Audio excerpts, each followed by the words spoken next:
Boa noite para todos. Prazer estar aqui com vocês mais uma vez. Prazer de ver algumas carinhas, alguns rostinhos aí, que nós estamos na 10ª lição hoje e tem acompanhado com fidelidade, com uma boa assistência, todos os estudos, e eu espero que tenha sido proveitoso para todos aqueles que têm estado conosco, né? Hoje nós vamos, então, para a nossa lição número 10. E é bom dar uma recordada, especialmente nas duas últimas lições, porque nós olhamos para a criação de Deus, tão bela, tão bonita, e nós vimos como coroa da criação, Deus criou o homem, a mulher, lhes deu certas características parecidas com as de Deus, algumas delas, e abençoou aquele primeiro casal. Mas nós notamos no último estudo que Deus fez com que eles passassem por um teste. E, infelizmente, eles foram reprovados naquele teste. Eles desobedeceram uma ordem de Deus, uma proibição que Deus havia dado tão leve, tão fácil de ser obedecida. No entanto, apesar de todas as circunstâncias favoráveis, todo o ambiente favorável que Deus havia criado, eles desobedeceram a ordem de Deus, pecaram. E assim foi cometido o primeiro pecado aqui na Terra. Um só foi suficiente para desfigurar aquela maravilha de criação que Deus havia feito.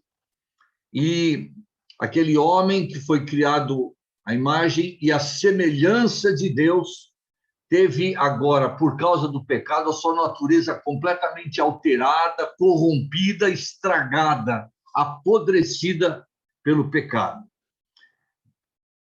Depois nós vimos que a primeira geração, depois de Adão e Eva, seus filhos, eles já nasceram com uma natureza inclinada para o pecado, não é? E nós vimos isso quando, sem precisar ensinar, Caim, ele, atitude após atitude negativas, revelou possuir já uma natureza que não só é inclinada para o pecado, mas se compraz no pecado, se alegra no pecado, né? E isso constatou uma coisa: enquanto Adão e Eva conheceram o antes e o depois do pecado, isto é, antes do pecado eles tinham uma natureza criada por Deus. Depois do pecado, a sua natureza foi alterada e agora passou a ser uma natureza pecaminosa. Os seus filhos, como eles nasceram depois do pecado cometido, eles já herdaram dos seus pais uma natureza inclinada para o pecado. E sabe de uma coisa? Desde Caim e Abel, os primeiros seres humanos que nasceram aqui na Terra, até os nossos dias, tem sido assim.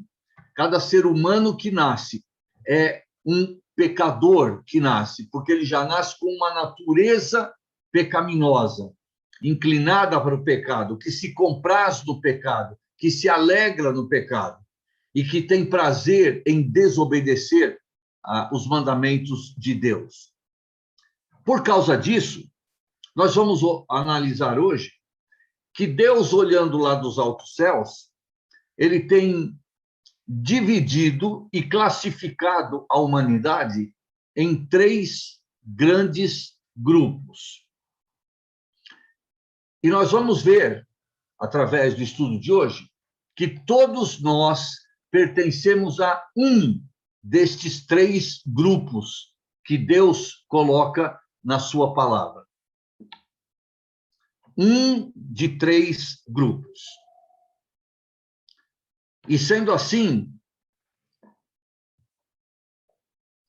a natureza, a humanidade completa. Hoje nós somos aqui na Terra perto de 7 bilhões de habitantes. Já passou um pouquinho disso aí. Esses 7 bilhões de habitantes são classificados por Deus em 3 grandes grupos.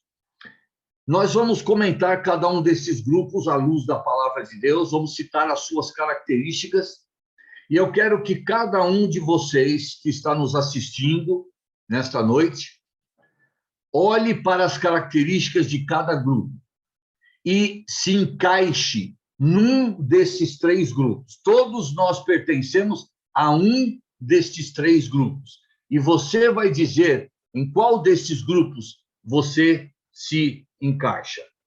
Então, vamos abrir as nossas Bíblias em Romanos, capítulo 1, e nós vamos começar a leitura a partir do verso 18.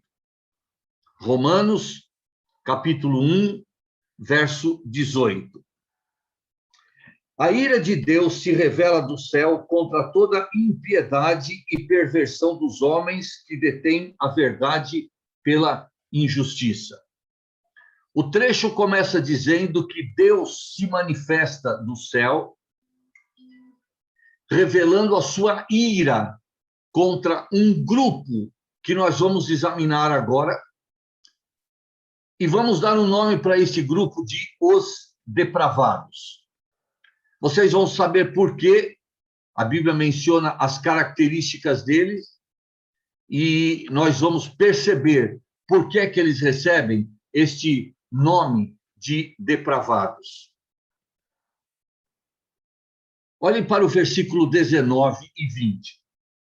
Porquanto que de Deus se pode conhecer, é manifesto entre eles, porque Deus lhes manifestou. Porque os atributos invisíveis de Deus, assim o seu eterno poder, como também a sua própria divindade, claramente se reconhecem desde o princípio do mundo, sendo percebidos por meio das coisas que foram criadas. Tais homens são, por isso, indesculpáveis. Nós lemos no verso 18 que Deus revela sua ira contra este grupo de habitantes do planeta Terra. E não é sem razão, não é sem motivo. Diz o verso 19 que Deus se revelou a este grupo de seres humanos. E Deus se revelou através de um instrumento que Deus usou para a sua revelação, que é a sua criação. O versículo 20 diz que é possível, através da criação, reconhecer vários atributos de Deus. Por exemplo, o seu poder, sua força, sua criatividade, sua inteligência, sua sabedoria, sua onipotência. Há muitos atributos que nos são revelados através da criação de Deus. Porém, Deus, apesar de ter se manifestado, Deus não foi conhecido por este grupo. Por quê? Olhem agora para o versículo 21. Porquanto, tendo conhecimento de Deus, não o glorificaram como Deus, nem lhe deram graças, antes se tornaram nulos em seus próprios raciocínios, obscurecendo-se-lhes o coração insensato. Inculcando-se por sábios, tornaram-se loucos e mudaram a glória do Deus incorruptível em semelhança da imagem de homem corruptível, bem como de aves, quadrúpedes e répteis. Olha que coisa interessante. Interessante e triste e lastimável. Deus se revelou a este grupo de pessoas através da criação. E Deus queria se fazer conhecido, queria que os seus atributos fossem revelados e se tornassem conhecidos do homem. No entanto, esse grupo de pessoas, ao olhar para a criação, em vez de reconhecer Deus através da criação, eles olharam para a criação e se detiveram na criação e passaram a adorar a criação. E diz o final do versículo 23, que eles mudaram a glória do Deus incorruptível. Nós já vimos num dos nossos primeiros estudos que Deus é espírito e ele não tem uma forma física definida, mas ele quer ser adorado em espírito e em verdade. Mas, ao contrário, este grupo de pessoas olhou para seres que foram criados por Deus, aves, quadrúpedes e répteis, e passou a adorar a criatura em lugar de adorar o Criador. O pecado da idolatria é um pecado muito condenado na Bíblia. É abominação aos olhos de Deus, quando ele se vê trocado e preterido, deixado de lado pelo adorador, que adora a criatura em vez de adorar o Criador. A idolatria, Deus condena veementemente. E, no entanto, este grupo de pessoas praticou isto aí. Vamos seguir. Versículo 26. Por causa disso, os entregou Deus a paixões infames, porque até as mulheres mudaram o modo natural de suas relações íntimas por outro contrário à natureza. Semelhantemente, os homens também, deixando o contato natural da mulher, se inflamaram mutuamente em sua sensualidade, cometendo torpeza homens com homens e recebendo em si mesmos a merecida punição do seu erro. A história comprova isto, e não através de uma raça, mas através de várias raças que, ao longo da história da humanidade, existiram aqui na Terra. E cada uma destas raças, às vezes até impérios que eles formaram, quando praticaram a idolatria, deixando Deus de lado e criando seus próprios deuses, simultaneamente se entregaram também a práticas imorais condenadas por Deus. No versículo 26, nós vemos que seres humanos deixaram o modo natural de suas relações íntimas. E a palavra de Deus nos revela que o padrão que Deus estabeleceu para que houvesse um relacionamento íntimo foi entre um homem e uma mulher. No versículo 26, mulheres deixaram esse modo natural de relações íntimas, cometendo, então, pecados que Deus condena. No versículo 27, homens também deixaram o modo natural de relações íntimas e se relacionaram, ao invés de com uma mulher, se relacionaram com homem. E a Bíblia diz que cometeram torpeza. Isso é condenado pela palavra de Deus. Esse não é o padrão que Deus colocou na sua palavra para que houvesse a prática sexual humana. E quando isso aconteceu, a Bíblia diz que eles cometeram torpeza, isto é, isto foi reconhecido por Deus como pecado, porque fugiu do padrão que Deus havia colocado. Bem, esta é a avaliação que Deus faz da prática, tanto da idolatria, quanto da prática da imoralidade deste grupo. Mas tem mais coisa. Versículo 28. E por haverem desprezado o conhecimento de Deus, este grupo, depois de se entregar à idolatria e à imoralidade, desprezou completamente o conhecimento de Deus, isto é, a revelação que Deus fez de si mesmo através da criação. Deixaram completamente de lado Deus. Não se importaram nem com a pessoa de Deus, nem com a vontade de Deus. E quando isso aconteceu, diz o verso 28, o próprio Deus os entregou a uma disposição mental reprovável para praticarem coisas inconvenientes. Isso quer dizer que, após eles rejeitarem a revelação de Deus através da criação, e nós poderíamos citar também através da sua palavra, através de Jesus Cristo, né? Tantas revelações que Deus fez de si mesmo. Mas aquela que é enfatizada aqui no trecho é a que Deus fez através da criação. O homem deveria supor, deveria buscar o Criador da criação. mas ao invés de olhar para o Criador, ele olhou para criaturas. E ele criou o seu Deus, e ele criou o seu próprio padrão de práticas sexuais. Isso foi uma rejeição deliberada de Deus e da sua vontade. E quando Deus viu essa atitude deles, Deus os entregou à sua maneira errada de pensar, a uma disposição mental reprovável. É como se Deus dissesse: vocês querem pensar assim e agir assim? Então, Deus os entregou à maneira de pensar errada, reprovável deles. E para terminar, nós lemos no verso 32. Conhecendo eles a sentença de Deus, de que são passíveis de morte os que tais coisas praticam, eles sabem que diante de Deus o que praticam é pecado. Apesar de quererem ignorar Deus e a sua vontade, eles sabem que isto é pecado.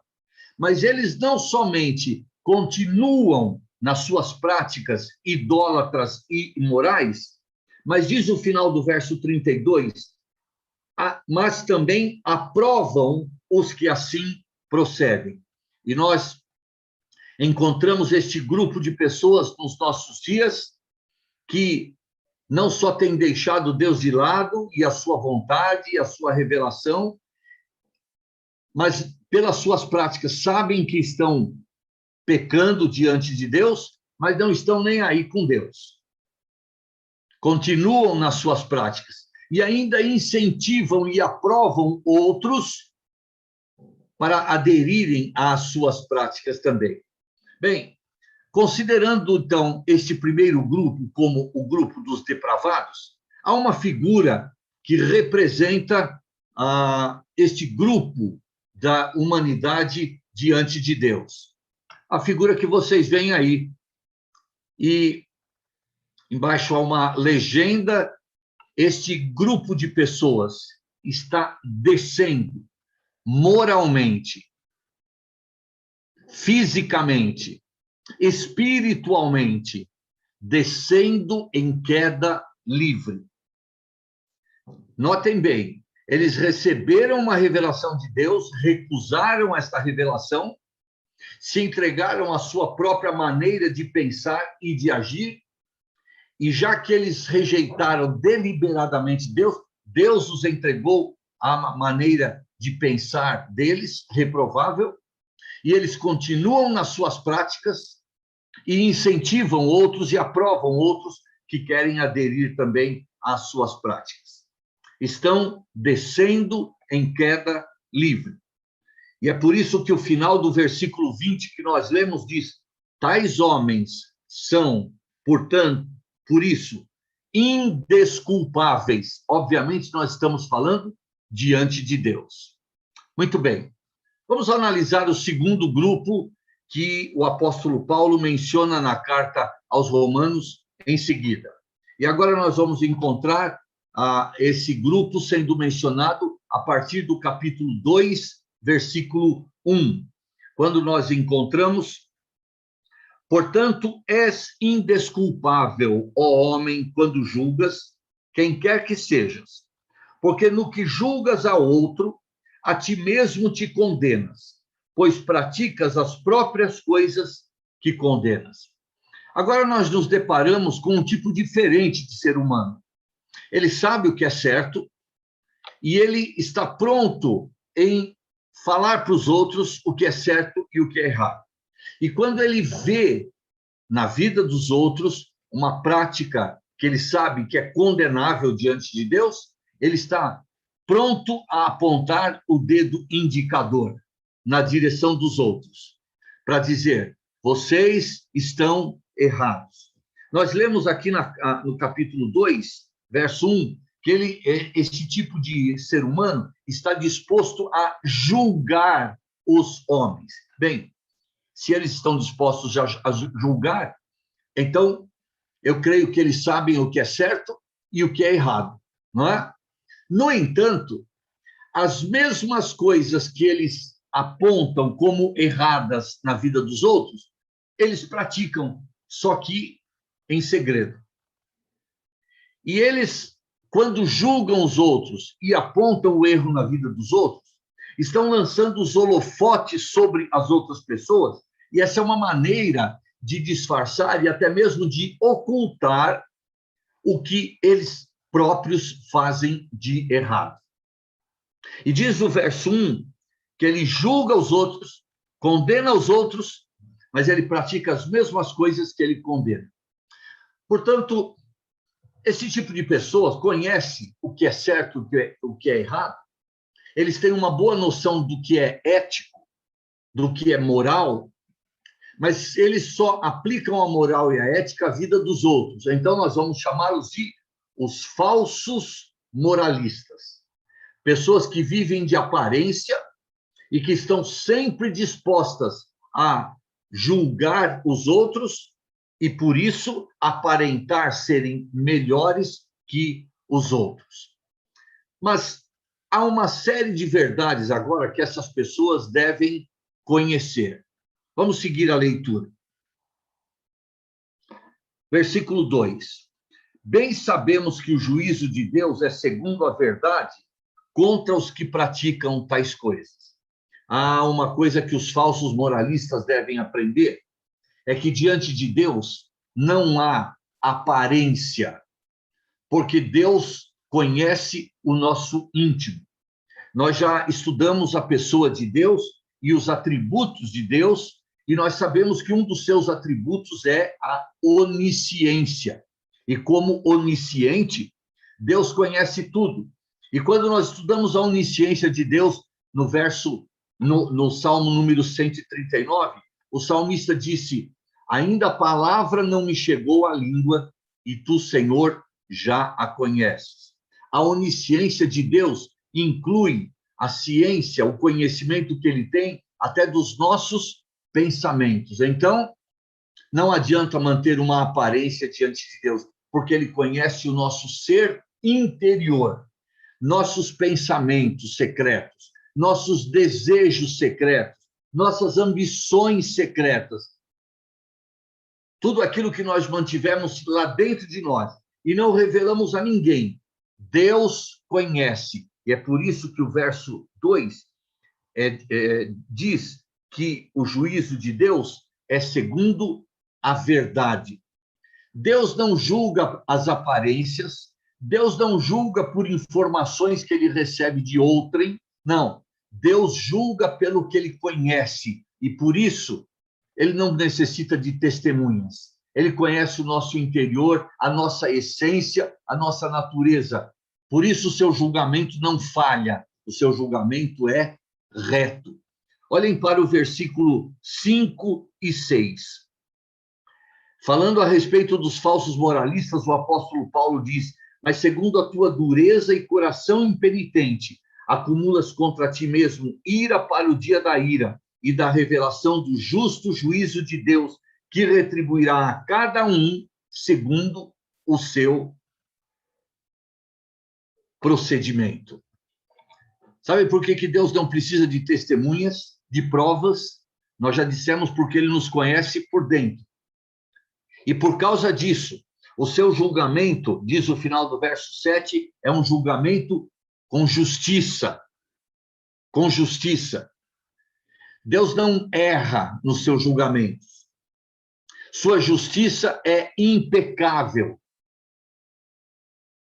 E por causa disso, a Bíblia diz que ele julga as pessoas, os seres humanos, e ele vai retribuir a cada um segundo o seu procedimento. Com o julgamento que Deus faz dos homens, não interessa se o homem é rico ou é pobre, se tem um sobrenome importante ou não, se tem conhecidos políticos, religiosos, na área econômica, ou etc. Não adianta, porque Deus vai retribuir a cada um de nós exatamente segundo o nosso procedimento. Por isso que o julgamento dele é chamado de justo e reto. Olhe mais o verso 11. Porque para com Deus não há acepção de pessoas.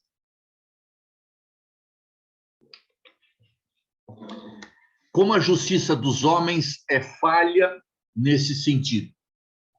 Como a justiça dos homens é parcial, pende para o lado de quem tem dinheiro, de quem tem influência, de quem tem uma ascendência conhecida, importante.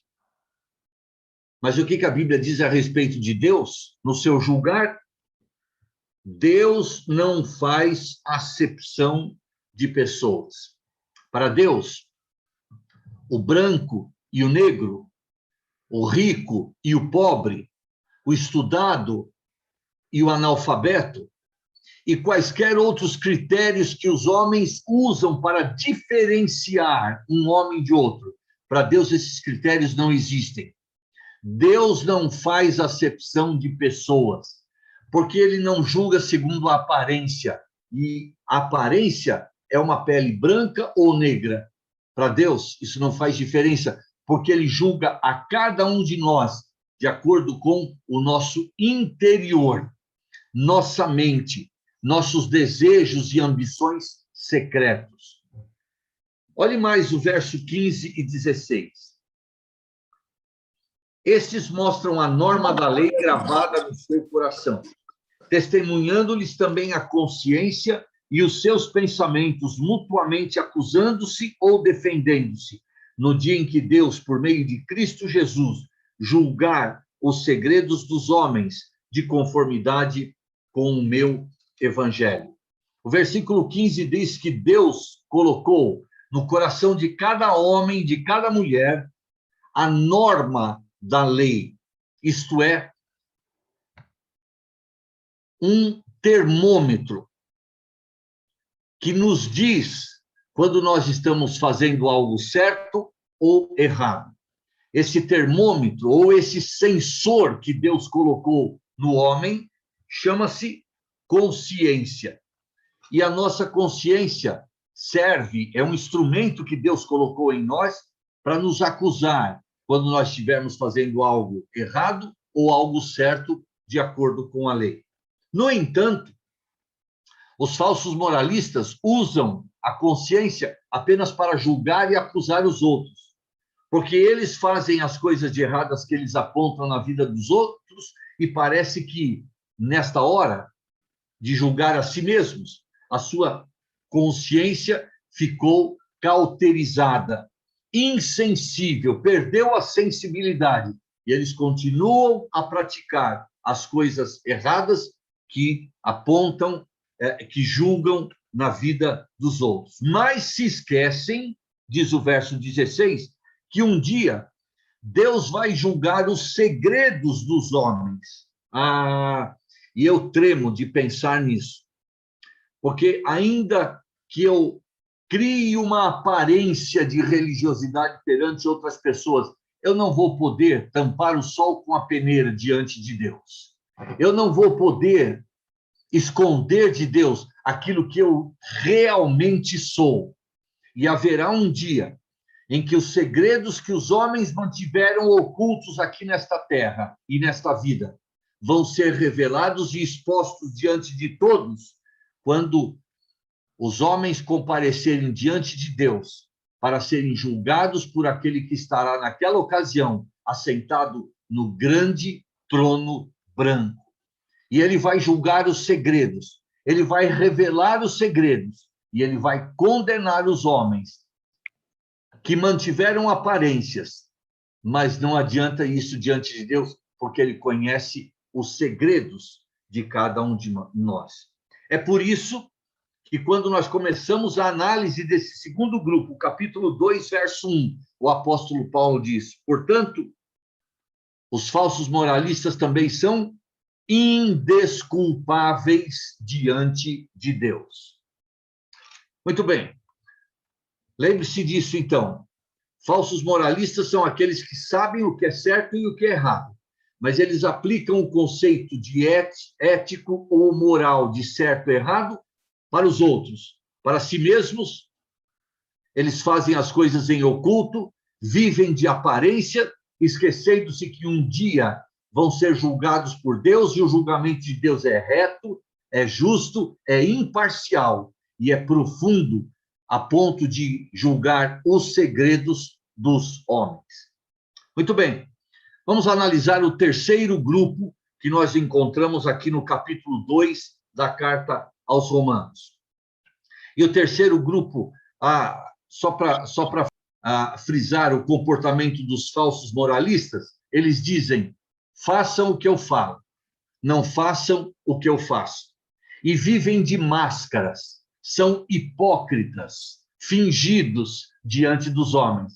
Mas esquece-se que diante de Deus, Deus vê por baixo das máscaras que nós, porventura, possamos usar. Então, vamos lá para a análise agora do terceiro grupo, e nós vamos começar a leitura com o verso 17. E nós encontramos o seguinte: se, porém, tu que tens por sobrenome judeu e repousas na lei e te glorias em Deus. Então, agora, o apóstolo Paulo está se referindo aqui aos judeus que conheciam a lei de Deus, que conheciam a vontade de Deus revelada através da sua palavra e até ensinavam a lei para os outros. O judeu, nesse contexto, representa o grupo dos religiosos, aqueles que fazem da religião uma capa para esconder a si mesmos diante da opinião pública, para esconder, inclusive, as suas falcatruas, as suas más ações pecaminosas, mas escondem-se atrás de uma capa chamada religião. Às vezes andam com a Bíblia debaixo do braço, com vestes, às vezes, diferentes do que a maioria de nós usa, não é? Para que os homens digam: olha lá, fulano é um religioso. Agora, observem os versículos 18, 19 e 20. Qual é o comportamento destas pessoas e a maneira de pensar deles em função da sua religião. Verso 18. Eles conhecem a vontade de Deus. Eles aprovam as coisas excelentes, sendo instruídos na lei. Por lei, entenda aí a Bíblia, a palavra de Deus. Eles são instruídos e conhecem muito, às vezes de forma profunda, a palavra de Deus. Versículo 19. Eles estão persuadidos de que, por causa desse conhecimento da Bíblia, eles são guias dos que não têm o conhecimento que eles têm. E eles chamam os outros de cegos espirituais. Eles têm a convicção de que, pelo conhecimento da Bíblia que eles têm, eles são luz que tem como função clarear a vida daqueles que estão nas trevas. Eles, por causa do conhecimento que têm da palavra de Deus, acham que são sabichões, sábios, e eles devem instruir os que não têm o conhecimento que eles têm, e eles dão o nome para essas pessoas de ignorantes. Pelo conhecimento bíblico que eles têm, eles se julgam mestres da Bíblia. E eles creem que o seu papel é passar esse conhecimento e ensinar aqueles que não têm o conhecimento que eles têm, a quem eles chamam de crianças, espiritualmente falando. Olha, a pretensão desse grupo, a soberba deles, o orgulho deles, pelo fato de terem um certo conhecimento da Bíblia, se julgam melhores do que os outros e fazem da sua religião uma capa para esconderem quem eles verdadeiramente são diante dos homens. Mas, vamos seguir, verso 21, e nós vamos ver o fracasso total deles. Por quê? Verso 21. Tu, pois, que ensinas a outrem, não te ensinas a ti mesmo? Você está disposto a ensinar, pelo conhecimento que você tem da Bíblia, os outros? Espera aí. Primeiro, você deve ensinar a você mesmo. Em outras palavras, o que o apóstolo Paulo está dizendo é que um religioso para ter autoridade no ensino da palavra, ele, em primeiro lugar, tem que ser praticante da palavra.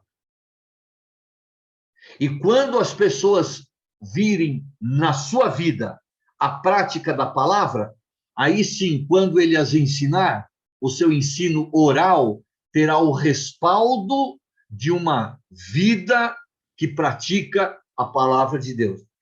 Conhecimento bíblico, conhecimento da palavra de Deus, meramente intelectual, não resolve o problema de ninguém. Agora, quando esse conhecimento vira prática, quando esse conhecimento vira vida, aí sim. Aí, quando o ensino oral for dado, ele vai encontrar uma base sólida de uma vida que, através do seu comportamento, o seu procedimento, o seu agir, respalda o ensino oral dado. No entanto, estes religiosos, note bem o fracasso deles. Verso 21. Tu que pregas que não se deve furtar, e furtas. Eles conhecem um mandamento da lei mosaica que diz, não furtarás. E eles ensinam esta verdade às pessoas. Mas eles mesmos roubam. De que forma? Bem, ou roubam na sua declaração de imposto de renda, ou roubam dos fiéis que, por não terem um entendimento da palavra de Deus, são enganados por eles, são assaltados por eles dentro de igrejas. Eles ensinam que devemos furtar, mas eles furtam. Verso 22. Dizes que não se deve cometer adultério, e o cometes? Quantos religiosos nós temos visto nos nossos dias que ensinavam a palavra de Deus, mas tinham um relacionamento íntimo com, às vezes, alguém da própria igreja. Um relacionamento que podia ser um relacionamento de adultério, um relacionamento extraconjugal, relacionamento que poderia ser o relacionamento de pedofilia. Ensinavam os seus fiéis que deviam ter uma vida pura, mas eles mesmos tinham uma vida suja, imoral, indecente. Faziam da religião uma capa para esconder a sua imundícia moral. Versículo 22. Abominas os ídolos e lhes roubas os templos?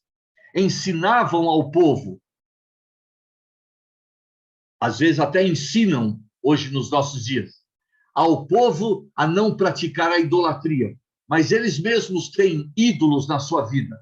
Às vezes o ídolo pode ser sexo, às vezes o ídolo pode ser dinheiro, às vezes o ídolo pode ser bens materiais, às vezes o ídolo pode ser fama, não é? Ensinavam os seus fiéis, ou ensinam os seus fiéis, a não praticarem a idolatria, mas eles mesmos têm ídolos na sua vida. É um contrassenso, não é? É uma hipocrisia religiosa.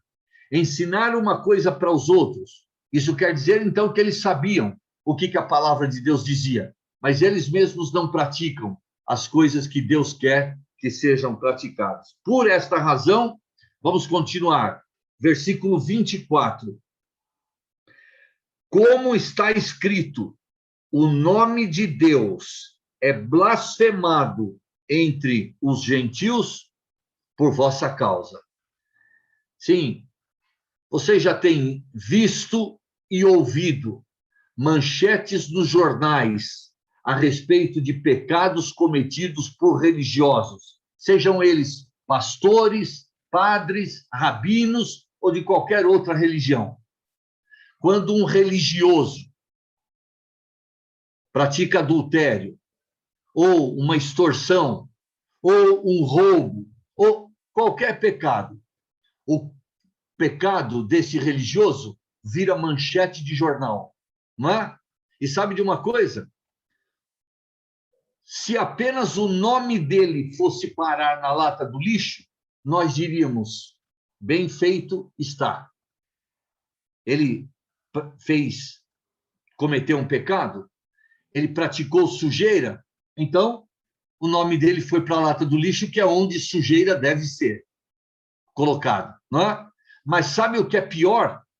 Diz o versículo 24, o nome de Deus é blasfemado.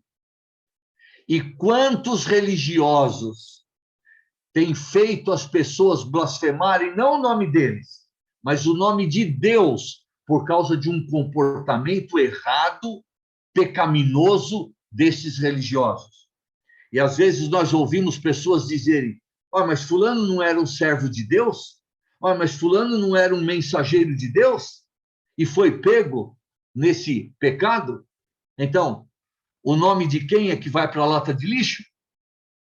O nome de Deus.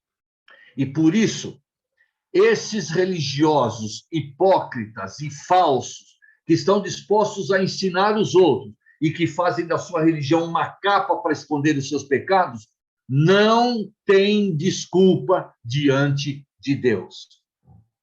Vamos terminar o comentário acerca deste grupo, desse terceiro grupo, os religiosos. Versículo 28.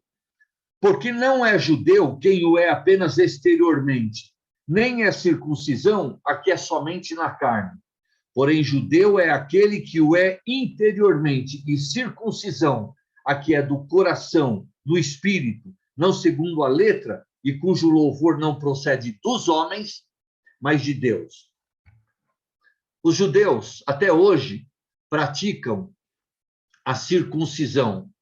É uma operação feita num recém-nascido, num menino recém-nascido, uma operação que nós chamamos hoje de fimose.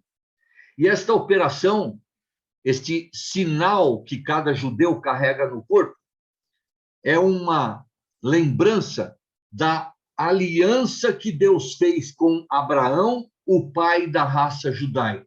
E todo judeu carrega essa marca no corpo com orgulho, com ostentação, lembrando-se, eu sou filho de Abraão, o pai da nossa raça. Agora, aquilo é uma marca no corpo. E sabe de uma coisa? O que o apóstolo está dizendo? Não adianta nós carregarmos marcas no corpo ou marcas exteriores de religião se o nosso coração não condiz com aquilo que nós aparentamos, que nós exteriorizamos. Não adianta. E esses religiosos fazem da sua religião uma capa que é apenas exterior, que faz com que as pessoas não enxerguem a sua realidade espiritual, mas eles esquecem que Deus conhece e que um dia serão julgados, e é por isso que a Bíblia também diz a respeito deles, eles são indesculpáveis diante de Deus. Olhe uma ilustração no próximo slide do que muitos desses falsos religiosos praticam. Olha lá, na sua igreja, sorteio beneficente, uma maneira de arrecadar dinheiro. E, às vezes, esse dinheiro não vai para obras de caridade, mas vai para o bolso de muitos desses religiosos. O que mais que nós temos? Religiosos usando os seus fiéis como escravos, auto-intitulando-se os ungidos de Deus e tirando proveito dessa expressão e fazendo dos fiéis empregados, servos seus. A última ilustração nos revela mais um aspecto. Na verdade, esses falsos religiosos, eles são lobos em pele de ovelha e estão pastoreando um rebanho, não para guiar o rebanho nos caminhos do Senhor, mas para pelar, para roubar o rebanho, para tirar posses, dinheiro e até, às vezes, a honra de ovelhas do seu rebanho. são verdadeiros hipócritas que fazem da religião meio de vida para viver no luxo, no meio do dinheiro, enganando os seus fiéis e tirando um proveito enorme deste engano levado aos corações dos fiéis. Por isso, a Bíblia diz que eles são indesculpáveis diante de Deus. Bem, nós temos considerado nesta noite, à luz da palavra de Deus, que a humanidade é dividida em 3 grupos, e cada um de nós, eu e vocês, pertencemos a um destes 3 grupos. Eu queria que você pensasse, que você lesse novamente os versículos que foram lidos, né? Capítulos 1 e 2 da carta aos Romanos, e que você se encaixasse num desses 3 grupos. Ou você é um depravado, ou você é um falso moralista, ou você é um daqueles que usa a religião como uma capa de hipocrisia e de falsidade para ocultar os seus segredos, os seus intentos, que aos olhos de Deus estão nus e patentes, não é? A mensagem de hoje, o nosso estudo de hoje, não é um estudo muito alegre e nem muito leve. Ele é pesado. A palavra de Deus hoje falou ao nosso coração de forma muito clara, muito objetiva e muito pesada também. E agora, Deus quer que cada um de nós faça uma autocrítica, uma autoanálise, em qual dos 3 grupos cada um de nós se encaixe. Não permita que o teu orgulho, tua soberba, ou até a tua religião, ou até a tua máscara de moral e de ética te engane nesta avaliação. Seja absolutamente sincero e transparente diante de Deus. E chegue diante de Deus e diga: Senhor, eu reconheço pela tua palavra que eu sou um depravado, ou um falso moralista, ou um falso religioso. Mas a boa notícia que eu quero deixar para vocês é que há solução para cada um destes casos. E nós vamos analisar isso nos próximos estudos, se Deus permitir. Fica aqui a nosso desejo de que todos tenham uma boa noite, uma boa meditação e que façam diante de Deus uma avaliação absolutamente sincera de quem você é. Essa avaliação, não esqueça, não é para ser feita diante dos homens, mas diante de Deus, perante quem a nossa vida é transparente totalmente. Que Deus abençoe a sua palavra aos nossos corações. Amém.